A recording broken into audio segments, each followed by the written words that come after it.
Hi, I'm Monty with Gillespie Abbey Carpet and Floors, and one of the things that we find quite frequently when people are planning their flooring makeover in their homes is they don't consider replacing the baseboards or don't realize that on some products we install, we have to do something with the baseboards, whether it's take them off, put them back up, or put up brand new ones.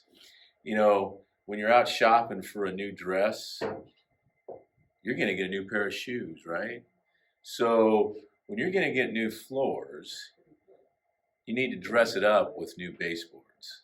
It's just doesn't look well when you put all this brand new beautiful flooring down and then you have old baseboards unpainted or scratched up, dented up, hanging right on top of them. So let's make sure that we get new baseboards for you. We supply new baseboards. We also pre-paint them so once they get there, they're all ready to hang up and go.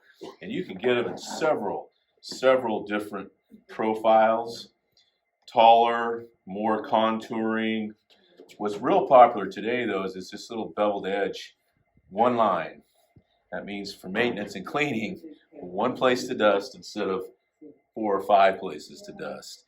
So you also have quarter rounds that are used around cabinets, and sometimes if you already have a real tall base, we can put a quarter round down in front of it and not even mess with this baseboard. But we can take care of all those baseboards needs for you when we replace your floors. Stop in here at Gillespie Abbey Carpet and Floors, but we'll turn your interior design dreams into reality and show you the best baseboard options.